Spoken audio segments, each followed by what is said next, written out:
सुबह फिर से आई। मैंड्रम बीच पर एक और दिन शुरू हो रहा है।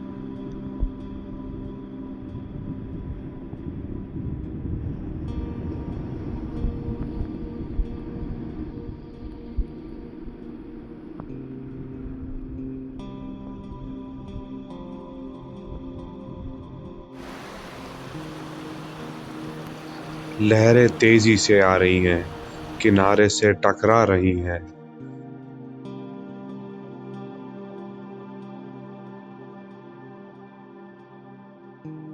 मैं समुद्र में खड़ा हूँ। पानी ठंडा है लेकिन जीवंत। हर लहर एक नई ऊर्जा लाती है।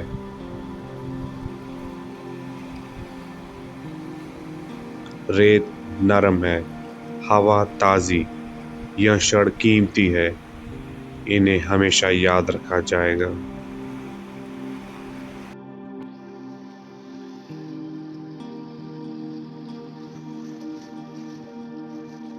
परिवार के साथ समय सबसे उत्तम है। माधवी और निर्वाण समुद्र की लहरों में खेल रहे हैं। उनकी हंसी, उनकी खुशी, यही तो जीवन है। ये पल हमेशा के लिए मेरी स्मृति में कैद हो गया।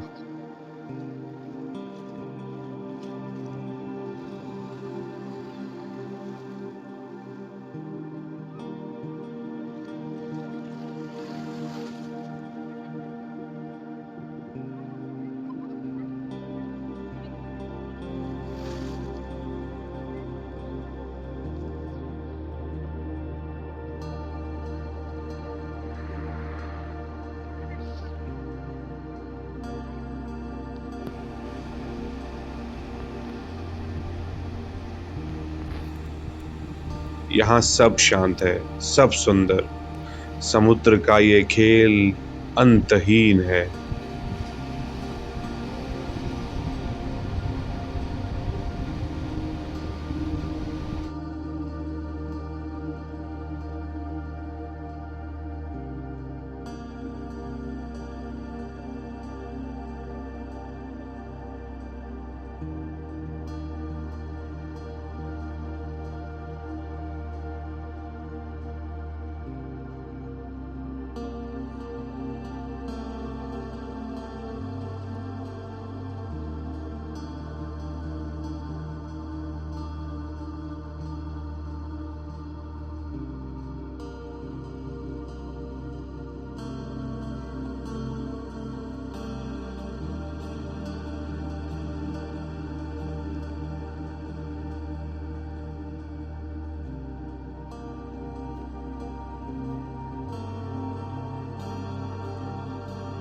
अब मैंड्रिम को विदा कहना होगा। 3 रातें यहाँ रही। नारियल के पेड़, शांत कॉटेज, मेहमान नवाजी, सब कुछ याद रहेगा। लेकिन अब नई जगह जाना है, दक्षिण गोवा की ओर।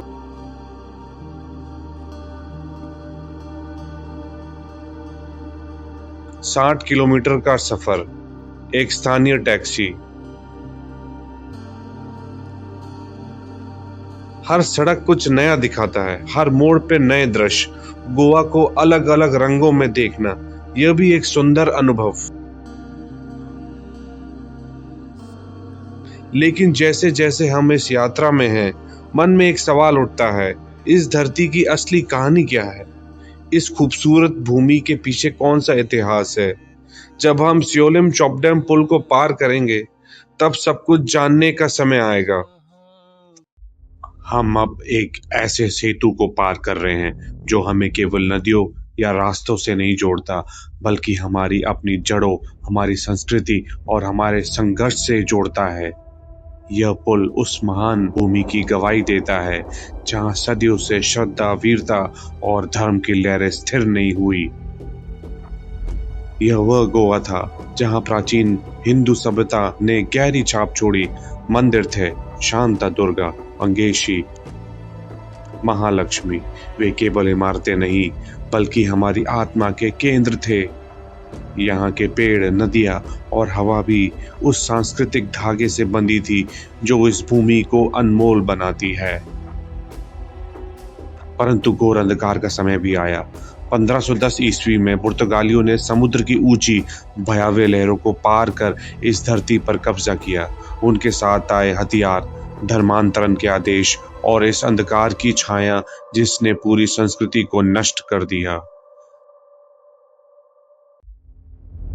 सेंट फ्रांसिस जेवियर जैसे मिशनरियों ने धर्म परिवर्तन के नाम पर उन परंपराओं को मिटाने की कोशिश की जो सदियों से जीवित थी।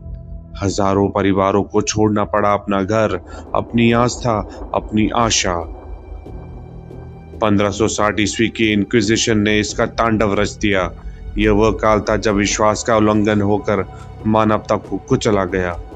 निर्दोषों को भय के साए में जीना पड़ा, परंतु उनकी आस्था ने कभी हार नहीं मानी।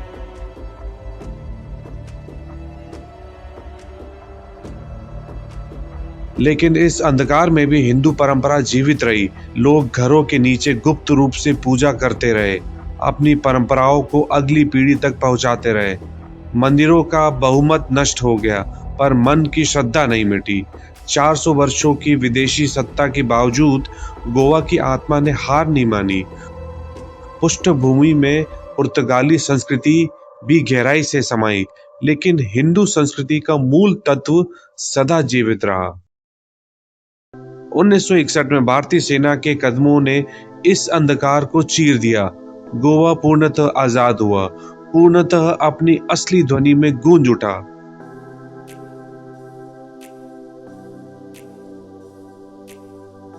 मंदिरों की घंटियां फिर से बजने लगी और धरती की आत्मा को फिर से आवाज मिली।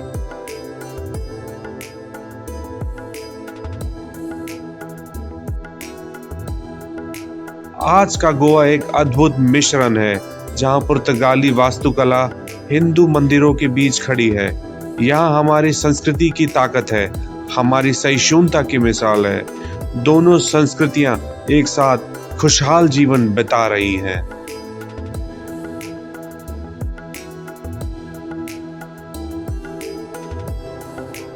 आज जब हम इस नए जुआरी पुल पर खड़े हैं, तो यह पुल हमारी आजादी, हमारी सांस्कृतिक विरासत का प्रतीक है।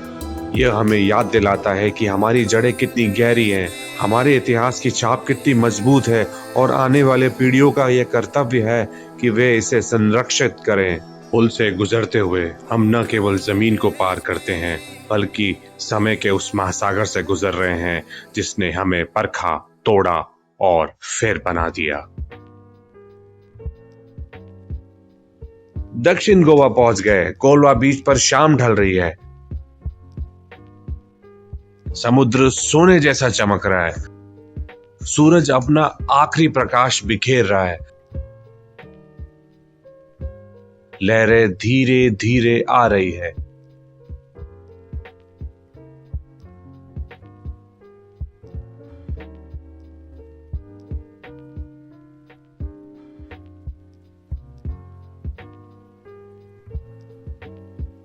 यह पल, इस शांति में, इस सुंदरता में, यह सब कुछ हमारी यादों का हिस्सा बन गया।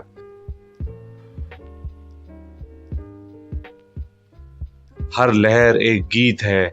इस दिन की शुरुआत उत्तर से हुई, अब दक्षिण में खत्म हो रही है। यही तो जीवन है, बस चलते रहना।